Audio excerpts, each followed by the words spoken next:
emergence of the new strands of COVID-19 in some countries, leading vaccine manufacturers are monitoring how well the vaccines control the new COVID-19 variants with readiness to tweak the vaccine design when and where necessary to ensure they completely protect against these emerging variants. As more people receive vaccination, the question many mind is, will more people key in and get vaccinated to help reduce transmission rates? Now, if you're just tuning in, you're just in time to join as we interrogate what medical experts are saying about COVID-19 vaccines and more. Welcome to 30 Minutes on NTA News 24. I'm Lydia Samson. The social media, no doubt, has played and is still playing a role in spreading both information and misinformation about these COVID-19 vaccines. But what opinions have medical experts given about COVID-19 vaccines? It's really good to hear from them. First, what they think about the facts and the fiction. Let's find out from our correspondent, Mitairi Ipe. Health experts describe vaccination as the safest and most effective public health intervention known to man. All of humanity has been vulnerable to the COVID-19 pandemic, but the vaccine brings succor and a lifeline to the human race. With a vaccine, all right, it will drastically slow down and reduce the spread and the fatalities. In a pandemic like this, we are lucky. I think we are lucky these days, maybe owing to the technological advancement and God-given, people, greater commitment and brain to work. Normally, before now, vaccines are usually, from the beginning to the end, when it gets to the people. It usually takes between 3 to 5 years. But I think God is on our side. So these ones were gotten within a year. We have about 3 different vaccines now that have been tested to be very potent. In as much as we have the relevant bodies like NAFDAC that will ascertain whether it is still in good form before it is dispensed to anyone or administered to anyone. All right? I think we should have that faith in it. Good enough, NAFDAC has given approval and emergency use authorization for 2 vaccines. The Oxford AstraZeneca COVID-19 vaccine, also called Covishield, and the COVID-19 vaccine dossier from the Serum Institute of India, after assessing their quality, safety, and efficacy. The vaccines that COVAX facility has, all countries that are eligible for the donation for the free vaccines will also be eligible for access to the dossiers.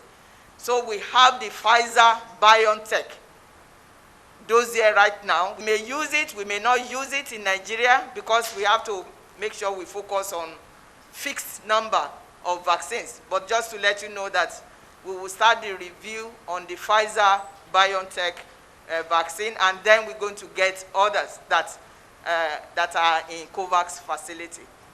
While Nigeria is still expecting her share of COVID-19 vaccines, conspiracy theories are moving faster than the vaccines. There is a big difference between science and emotions. Somebody took a shot and immediately collapsed, or somebody took a shot and is dancing like a zombie. These are all lies. But they are encouraged by the fact that the digital age had made it possible for information to run very fast, whether it is true or false. One of the common concerns about the COVID-19 vaccine is whether it interferes with the human DNA. Medical experts are quick to dispel this thought as erroneous. So far, all the COVID-19 vaccines currently available and administered in different parts of the world have been shown to be highly effective at preventing the disease. The information out there that the COVID-19 vaccine contains harmful elements that alters the DNA is patently false. COVID-19 mRNA vaccines do not interact with our DNA in any way. mRNA never enters the nucleus of the cell, which is where our DNA, that is the genetic material, is located. A piece of the virus is shown to the immune system. In this case, the messenger RNA that is injected actually goes into the cell and produces a piece of the viral protein that the immune system will recognize. But it doesn't integrate within human DNA. It doesn't. And it's not like we're trying to change your DNA in any way. In fact, within hours, the mRNA disappears completely. It's dissolved. It's dissolved in the system. It's very fragile. That's why it has to be kept at very low temperatures. And it certainly isn't harmful. mRNA technology has existed for quite a while because of issues of Ebola and other viral hemorrhagic fevers and the need to come up with a vaccine. But it's very safe. As you know, millions of people have already received mRNA vaccines across the world. By the time the vaccine comes to us in Nigeria, hundreds of millions of people across the world would have received it.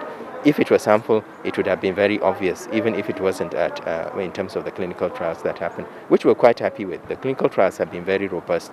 Thousands of people were given the vaccine, and there were no adverse effects that would stop us from using it. There are those who wonder why COVID-19 vaccines were developed at such phenomenal speed compared to the number of years usually required for traditional vaccines in the past. The mRNA technology is a new one. It's a new technology. So you don't have to expect it to go through that strenuous time that the modified virus or the live attenuated virus goes through. That is what you call the traditional vaccine that is dependent on the protein, purely. So there is just no way. So this is to debunk the aspect that the vaccine was developed in too short a time. It has gone through all the stages that I have outlined, and these stages are the standard international stages that it has gone through all of them. Then with the new technology, because it took us 10 years to invent a vaccine using the modified traditional way, and then new technology, it should also take us 10 years. No, it doesn't make sense. And if you are saying that you are putting a slap in the face of science and then advancement of biotechnology. For those who have fears about side effects, medical experts say it is nothing to worry about. If there are serious side effects, you will see them from the moment the person takes the vaccine to about 60 days after. And it's been over a month that people have been getting vaccinated. Yes, there are a few unexpected reactions, but it's normal with everything. Even with the very safe polio vaccine, there are cases of 1 in a million where you actually give the vaccine and the person comes up with a polio, with the viral, with the disease itself. So you can't rule that away. It's normal. The point is, will you, because of that 1 in a million, not vaccinate 1 million less one? That's the question we need to ask ourselves. So the vaccines have proven to be safe from what we see, and I'm even particularly excited this time around because for the first time we have the opportunity of using the West, like US and America, the US and Europe, as guinea pigs. Now they're taking the vaccines first, so we're seeing how they're reacting, and there's an opportunity for us to make amends and prepare adequately for taking our vaccines too as well. Health experts also advance reasons why the non-pharmaceutical interventions will still be needed after vaccination, pointing out that a combination of approaches will help any country win the fight against COVID-19. When we are vaccinated, it takes about, on average basis of 45 days for us to develop the immunity. What happens to us in those 45 days that we are waiting? First, from the time the arrival of the vaccine, or even when you get it, you have to stay up to 45 days for you to for your immune system to kick in. Then this is where the third arm of the tripod is very important. That is boosting our own immunity. We should take this very, very serious. Unfortunately, all we hear is non-pharmaceutical interventions and vaccination, but nobody is making enough noise or awareness on the third arm of this tripod. Just like a tripod cannot stand only on two legs firmly, we need a third leg to stand, and that is boosting up the immunity, which we can do for ourselves. The body has the best ability to fight any disease, including COVID-19, with its own immune system, and we should not take this for granted. There is no doubt that ongoing public enlightenment campaign will need to be intensified ahead of the arrival and the rollout of the vaccines.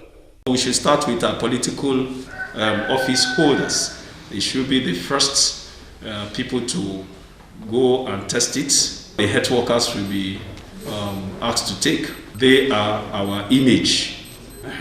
We want to see them brazen up to the fact that they are sure of what they are importing to an average citizen. There is consensus among the health experts that no government would procure vaccines for any purpose other than public health and safety. Meanwhile, courtesy of the COVAX Alliance, Nigeria is expecting 16 million doses of the COVID-19 vaccine to initiate a national vaccination program. Another 1.4 million doses of the AstraZeneca vaccines have been allocated to Nigeria by the African Union Vaccine Acquisition Task Team. Other sources of vaccines are also being negotiated by the Federal Ministry of Health to collectively cater for Nigeria's quest to vaccinate 70% of the population within 2 years.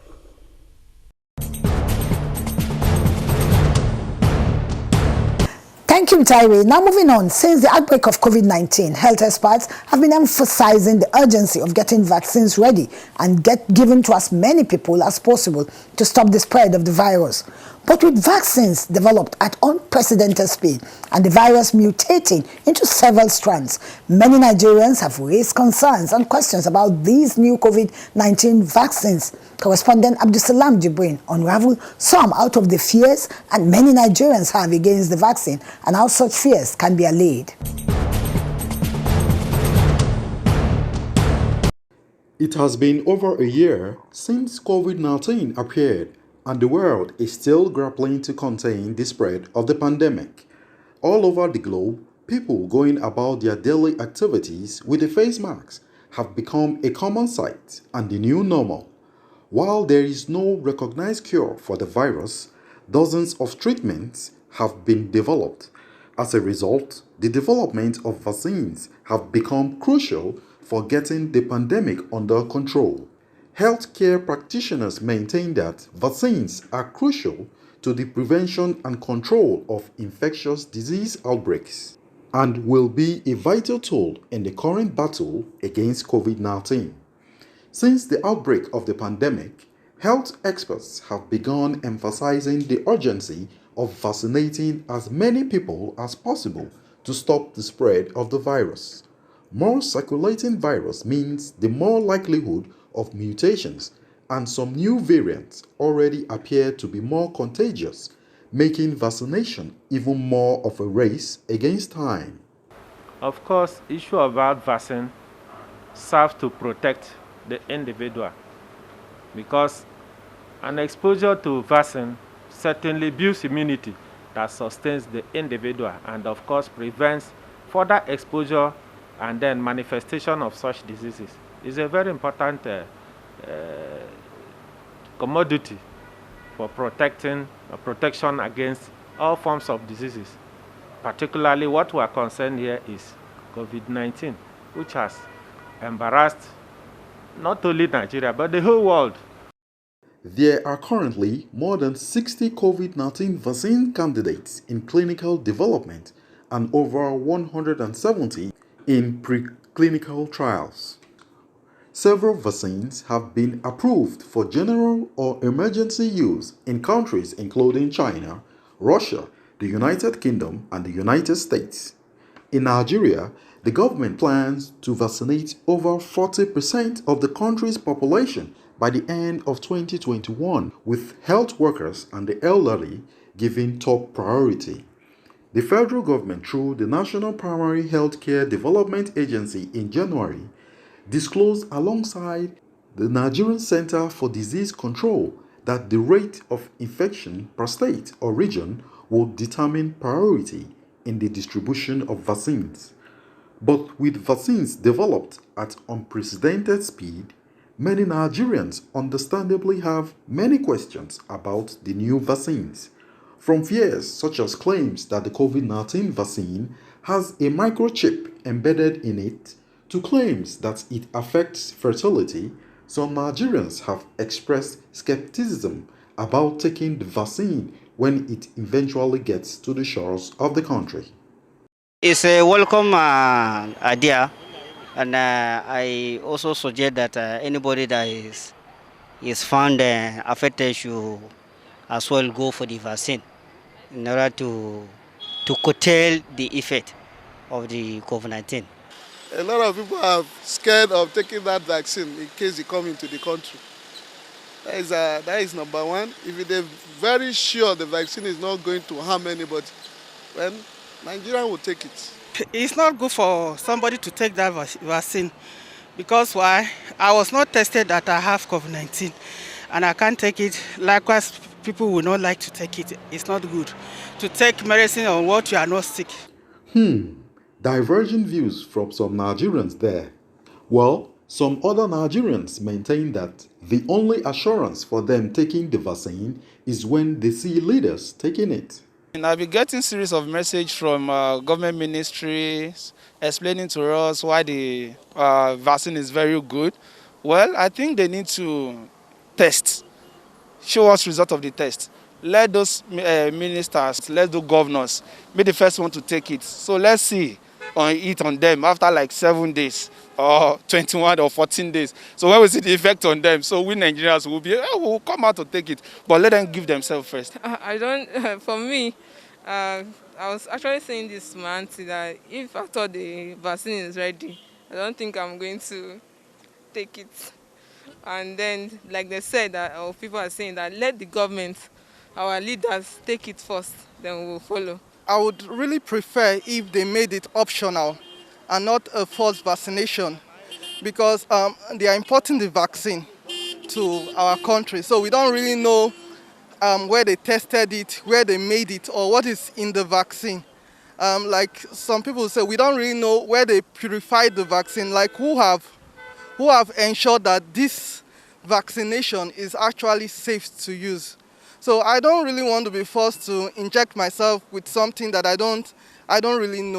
Well, the misinformation and conspiracy theories on COVID-19 pandemic have continued to present great challenges for medical professionals. The uncertainty induced by COVID-19 has stimulated fear, anxiety, hatred, and hate speech. Under these circumstances, there is need for the right narrative with credible and quality communication and information intervention. While some of these fears are born out of fake news and misinformation that is rife, especially on social media, health practitioners insist COVID-19 vaccination will help protect people from contracting the virus. Most often, a lot of information crowd the social media, where people say things either without verifying or without being concretely sure of the facts. A lot of things play out, and especially as it concerns the issue of the vaccine, COVID-19 vaccine. Yes, a lot of controversies surround it. Such controversies also come from different groups within the general public. Basically, nobody is in doubt about the importance of vaccination as a means of preventing diseases. Therefore, when it has to do with COVID-19 vaccine, we are not surprised about the speculations, expectations, the fears surrounding it, just because everybody is aware of the adverse effect of COVID-19. However, the use of the vaccination will certainly go a long way. Therefore, the issue of controversies surrounding it is a subject of verification and confirmation. It's a thing of relevance, which of course, when it is undertaken, there is every need and expectation that people will be protected. Healthcare practitioners insist that the vaccination is paramount for controlling the spread of the virus and called on government to ensure that its citizens are duly vaccinated, particularly taking into consideration health workers who are frontline workers in the fight against COVID-19. We are frontline health workers. Issue about the vaccination is a thing of not only priority, but a concern of the government. Therefore, the government is also involved and play a very important and strategic role concerning that. As frontline health workers, we are as important as the government. We partner with the government, and all we do is powered by government. So the government also have a key role to play. They need to benefit from that. The health workers also need to benefit from that, because as we care for the patients, there's no way we cannot see the vulnerability of the healthcare workers. While hopes for a return to normalcy are riding high on COVID-19 vaccines, some health experts maintain that a vaccine is not a silver bullet. They urge countries around the world to continue to prioritize COVID-19 vaccine for its population and warned against vaccine nationalism. Going forward, I want to see manufacturers prioritize supply and roll out through COVAX. I urge countries that have contracted more vaccines than they will need and are controlling the global supply to also donate and release them to COVAX immediately, which is ready today to roll out them out quickly. And I urge countries and manufacturers to stop making bilateral deals at the expense of COVAX. No country is exceptional and should cut the queue and vaccinate all their population while some remain with no supply of the vaccine. Thanks for watching. We'll be back next week with another topical issue on 30 Minutes on NTA News 24. I'm Lydia Sampson. See you next time.